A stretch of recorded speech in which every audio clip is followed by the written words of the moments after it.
Boycotts serve effectively in two ways. Number one, they threaten revenue. Number two, they threaten reputation. Boycotts actually serve as part of the protests.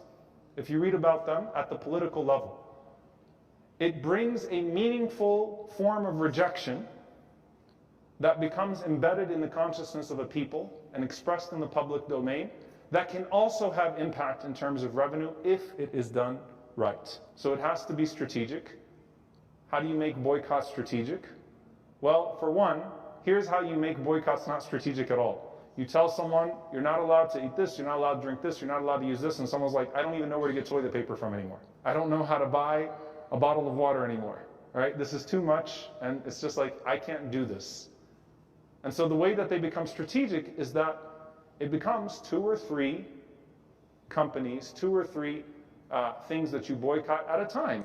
So we know that if we were to look at all of the companies whose CEOs have donated, we'd get pretty exhausted. But to take 3 or 4 of the most complicit companies, you send a message that this is not going to be acceptable behavior in the future, and it does impact the business. I want you to think about it from your own personal excuse before Allah subhanahu wa ta'ala and your own personal spirituality and how you also nurture your kids. And I know we have a lot of families here. Your kids aren't going to like, for example, if you cancel Disney Plus. And I apologize to the kids in advance if your parents do that because they heard it from me. But you know what? We're not going to eat at this restaurant. I don't know why your kids will be drinking Starbucks anyway.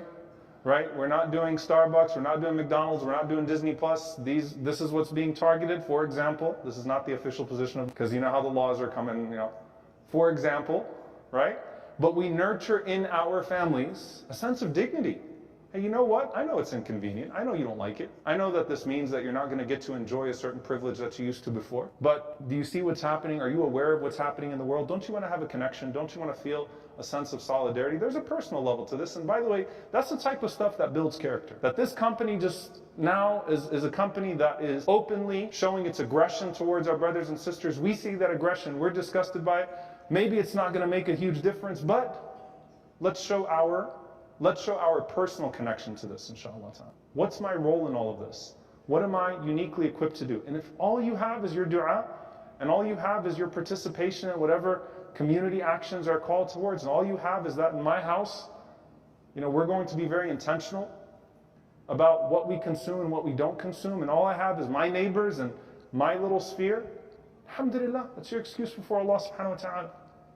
So I pray that Allah subhanahu wa ta'ala open our hearts, open our eyes, open our thoughts, open our intelligence, open our collective strategic thinking to pathways that are pleasing to Him and that can uplift our brothers and sisters. And I pray that Allah subhanahu wa ta'ala allow us to be amongst those that are used to uplift the cause of the oppressed everywhere and protect us from oppressing and destroy those who are oppressing our brothers and sisters. Allahumma ameen.